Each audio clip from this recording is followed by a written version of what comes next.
Welcome to the $6 Million Dental Practice Podcast. This is part 2 of the 9 keys to growing your practice to 6 million.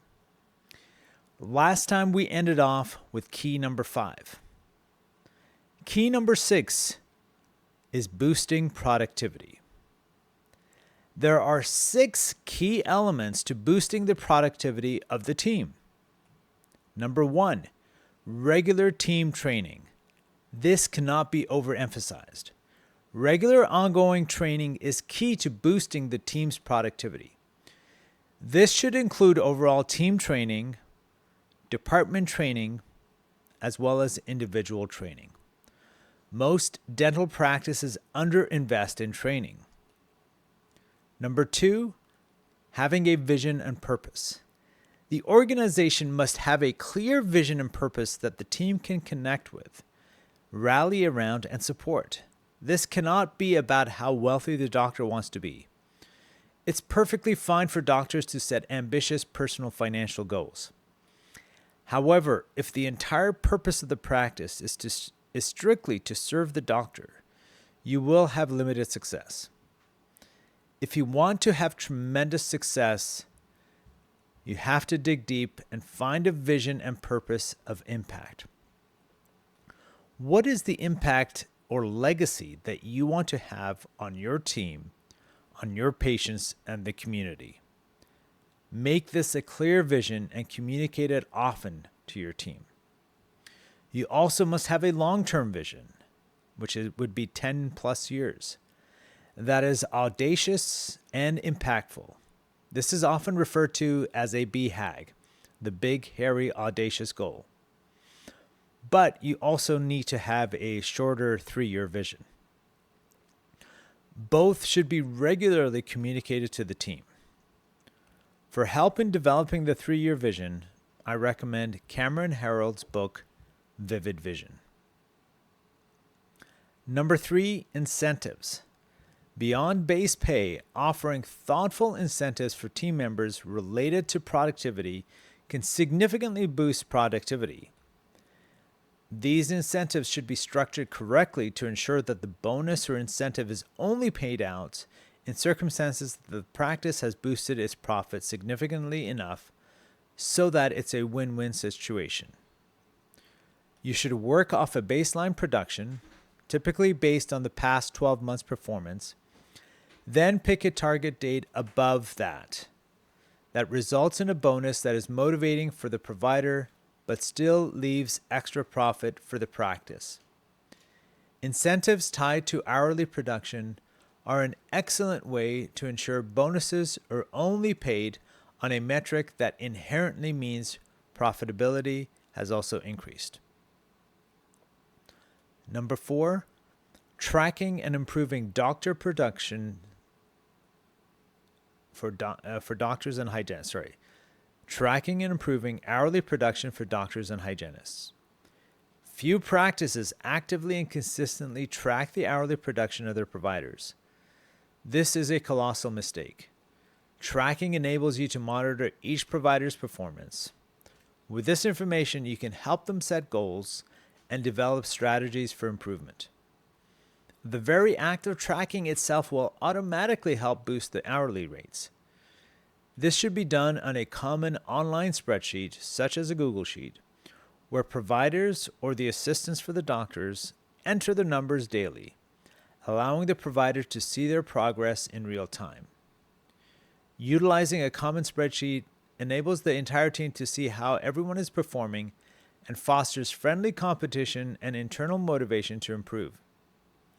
Setting goals related to increasing hourly production is an effective way to boost productivity and significantly enhance profitability.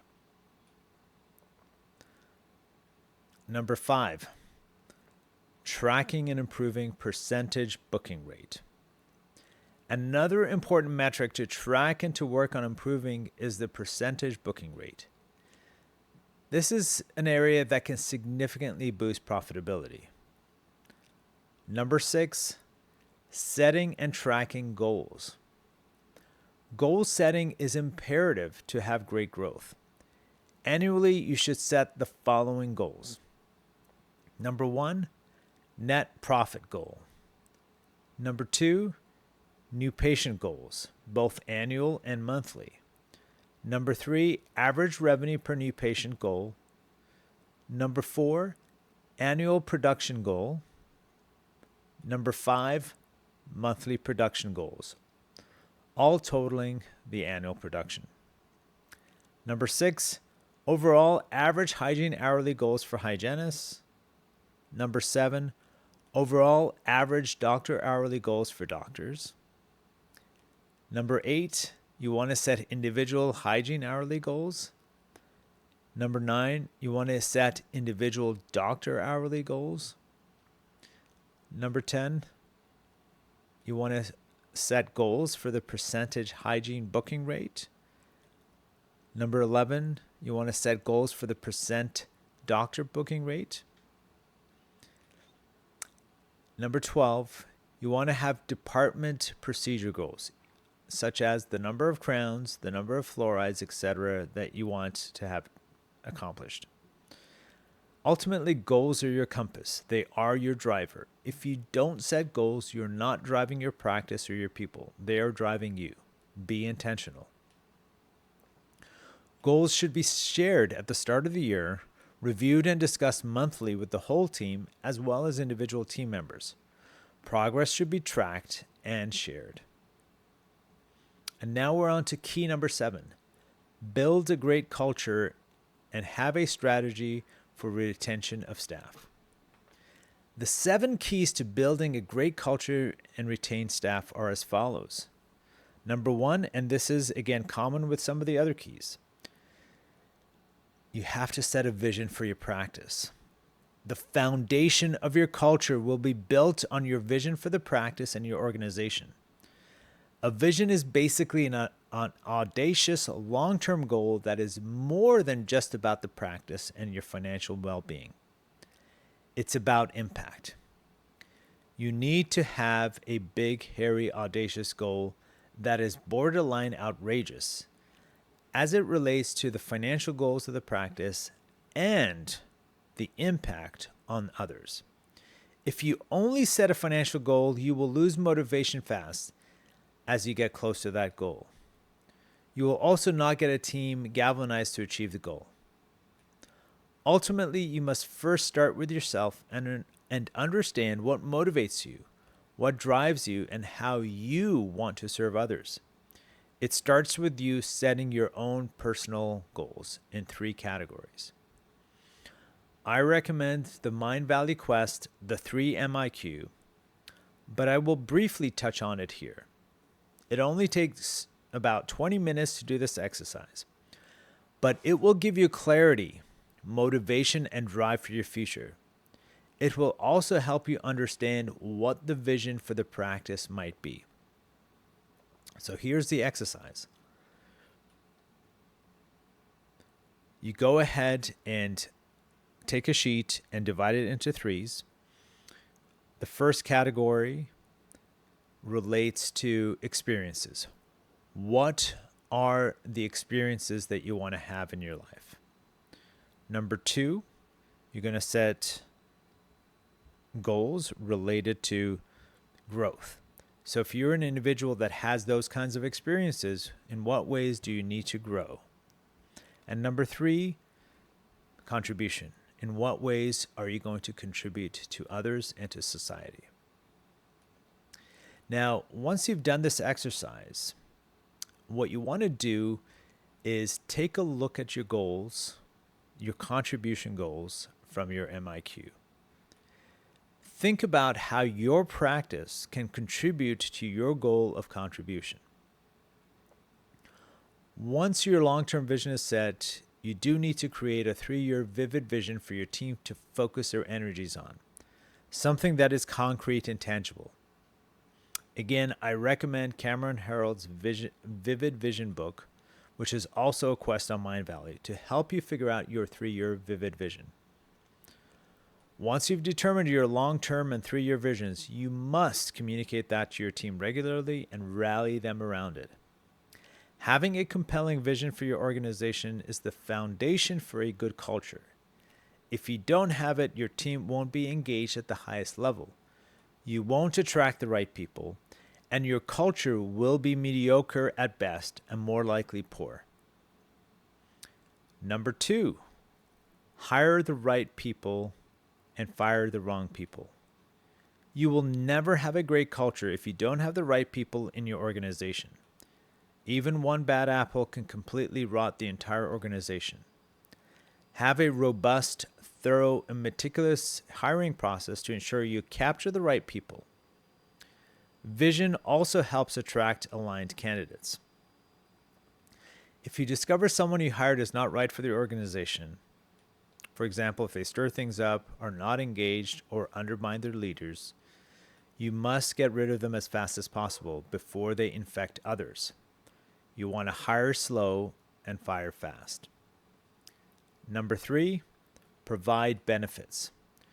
To attract good candidates and keep morale and culture high, it's important to have a good benefits package, including but not limited to some of the following: medical and health benefits, matching retirement savings, dental benefits. Benefits are a good recruitment tool to hire top talent. You will have a tough time competing if you aren't providing some form of benefits. Number 4, hold culture events. Having regular social events and activities is an important aspect of maintaining a good culture.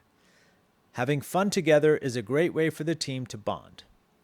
The more the team spends time together outside of work through fun activities, the more they will help and support each other at work, which significantly elevates the culture. Most dental practices typically have one culture activity every year, which is the Christmas party. Although this is important, this is not enough. Some activities should be just for the team, while others can include families. Number 5, create growth opportunities. To attract and retain growth-oriented individuals, it's important to invest in the growth of your team. Creating opportunities for them to learn to advance themselves personally and professionally is key. This would include dental-related CE, either paying for CE externally or bringing it in-house, investing in new technologies that help them advance in their skills, investing in personal and health growth, and growing the practice so new opportunities, positions present themselves. Number 6, work on eliminating gossip and backbiting amongst your team. Nothing is more detrimental to the culture than gossip and backbiting. It is critical to constantly be talking about refraining from these activities and laying out an acceptable way to handle grievances. Number 7, incorporate Maslow's hierarchy of needs. Ultimately, it is vital as a CEO or owner that you understand Maslow's hierarchy of needs. The more you are able to meet those needs within the organization, the more fulfilled or content the team will feel, the more engaged they will be, and the better your overall culture. By taking a comprehensive approach to culture, including focusing on fulfilling human needs, which is the Maslow's hierarchy of needs, through setting a compelling vision, hiring the right people, providing good benefits, having regular social and cultural events, providing opportunities for growth, and eliminating backbiting and gossip, you will make huge advances in improving the culture in your organization. Key number 8 is recruitment. Recruitment is absolutely vital to your success. You should always be recruiting. Even if you don't have a position currently available, you want to be building a bench for the time that you will. Sometimes the need arises unexpectedly, so you want to have options. Furthermore, if you have a robust, successful recruitment process, it creates accountability for your team to uphold the core values, as they won't feel that they can underperform and not worry that you can replace them.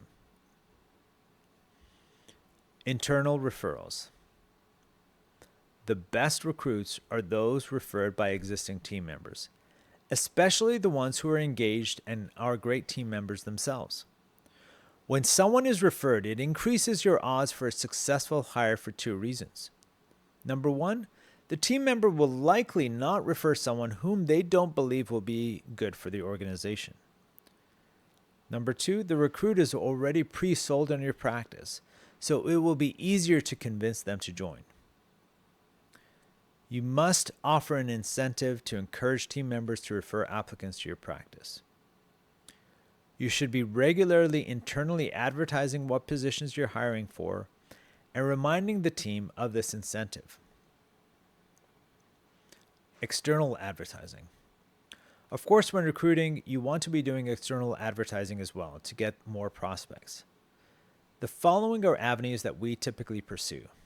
Number one, Indeed. Number two, advertising at local schools, dental hygiene, DA, both online and physical posts and boards as well. 3, free online platforms such as Kijiji in Canada. Number 4, LinkedIn. Number 5, you could consider recruitment agencies, although we rarely use this. Number 6, I would recommend creating a professional recruitment video that highlights your company culture and benefits. Number 7 is social media, both free posts as well as paid advertising. One of the keys really is to build relationships with local schools. When you build relationships with local schools, with the administrators and teachers at the local schools, they can often be a great source of new applicants and will be willing to recommend you to their students. Offering to teach or provide lunch and learns to students is another way to connect with them and build your authority. An additional way to get new recruits is through placements. We generally accept virtually all placement requests by students who are in dental assisting school, hygiene school, or sterilization technicians. We've had tremendous success in retaining these students once they complete their education. And the final key, key number 9, is systems, processes, and ongoing training. Every problem you have is essentially a system problem. It's either that you don't have a system in that area, your system is flawed, the system is not being followed, or you haven't trained your team sufficiently on the system. I believe this principle applies to every part of your life. If you have poor health, you probably have inadequate systems for eating healthy, exercising, maintaining mental health, etc. If your marriage is in trouble, you probably don't have any, or if you do, they're not working well. You probably don't have any systems to stay married.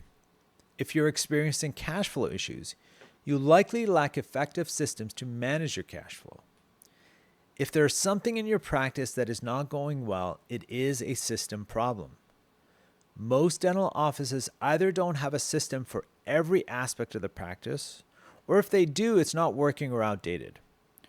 For the rare ones that do have good systems in place, it's often not documented and accessible, or the team hasn't been trained repeatedly on the process. Repetition is the key to make sure processes are being implemented.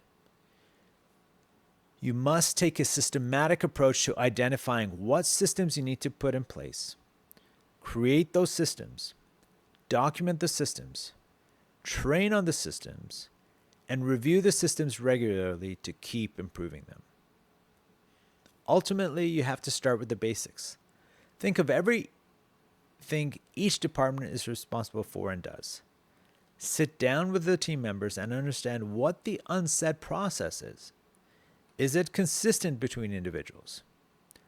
Now you want to brainstorm with them to determine what they will believe will be the most effective process to ensure maximum effectiveness. Once that is done, document the process step by step. You must simplify it and make sure every step is in it, such that if you hired a 14-year-old off the street, they could understand and do the process flawlessly. Once you've hammered out the process, send it to all your interested parties in the organization for feedback and changes. When the final draft is ready, publish it and make sure everyone knows where it is and make sure everyone is familiar with it and understands it. This is where the training comes into place. Do this for all your main processes. You can publish physical manuals, but only if you're updating and changing the documents as you add new processes or change existing ones.